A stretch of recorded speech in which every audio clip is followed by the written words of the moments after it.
I'm Haley Taylor, and you're listening to The Rough Draft Diaries.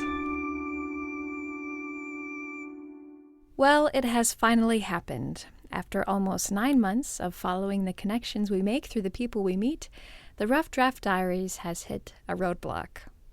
If you're aware of the format of The Rough Draft Diaries, then you know that the interviewee of the previous episode nominates the interviewee for the next episode. We've been using this format safely and securely for 9 months.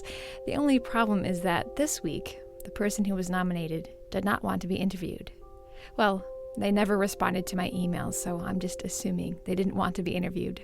It was bound to happen sometime, and I'm quite pleased that our line of connections have lasted this long, 9 months. But now we have to hit the reset button. I have chosen the topic for this episode of the Rough Draft Diaries, but the connections will continue on from this point forward.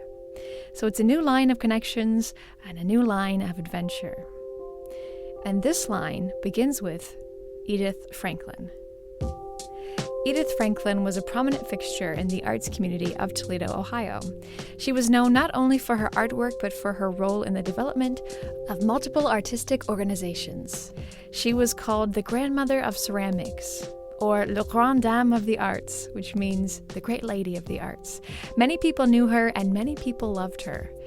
And that makes me a little nervous as I try to recount her life and her love of art.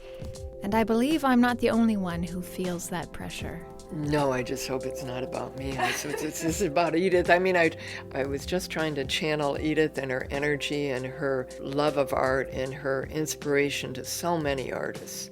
That's Mary Dawson. She's a longtime supporter of the arts, a graphic designer, a ceramic artist, and she was a close friend to Edith Franklin for many years. Oh my God, when did I even meet Edith?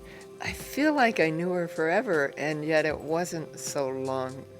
It was less than 20 years, but we became very good friends in the last 10 years of her life. We did a lot of things together, and we were such a funny combination together because she was so petite, almost tiny, you would say, except for her persona, which was large. You know, her voice was deep and her energy was high, and she had a great zest for life and art and a real vitality that was always impressive,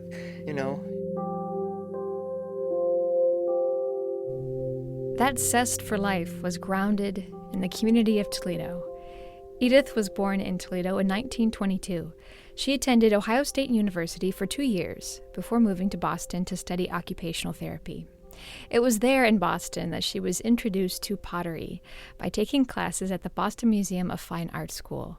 She had discovered her passion, and from 1945 to 1986, she studied at the Toledo Museum of Art School of Design.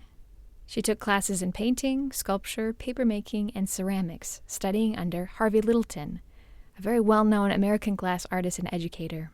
She also began working with glass. Her very first workshop was really the first glass-blowing workshop to ever happen. It was in 1962 right here in Toledo.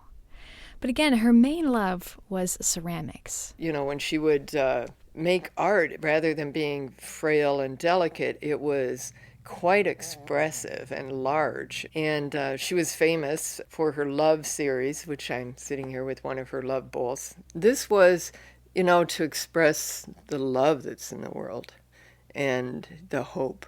This inspired her. So she often did these bowls of various sizes with just simply the word love in them. And she had necklaces, like she would make some beads with the love, and she made some stamps that she would stamp into bowls. And some were love, joy, hope, but predominantly it was the love. And this is what Edith was saying. This was her part of her legacy. Edith filled her legacy with many accolades, and she did so very quickly. She was a co-founder of the Toledo Potters Guild and the founder and a trustee of the Toledo Area Glass Guild. She was also connected with the Papermakers Guild, the 577 Foundation in Perrysburg, Ohio, and she had begun teaching ceramic workshops. She taught at colleges and numerous local schools, all while being a wife and a mother to her 2 children. That's what I mean. She was a real maverick. She was not your typical housewife, which was a phrase that she would say. She was not a typical housewife and not even really a typical mother of the time. She really broke loose from a lot of conventions and made her art, and was formidable as a clay artist, and just a marvelous artist. Very, very, very determined, and worked a lot. Being called a pioneer or a maverick, being described as someone who broke the glass ceiling for women in the arts is all very exciting and powerful terminology. And it does all apply to Edith Franklin, but that doesn't mean that she didn't have to sacrifice something to receive the title of the Great Lady of the Arts or the Grandmother of Ceramics. We'll talk about that next time on the Rough Draft Diary, so make sure to tune in as we continue into part 2 in the story of Edith Franklin. For now, I'm Haley Taylor, and thanks for listening.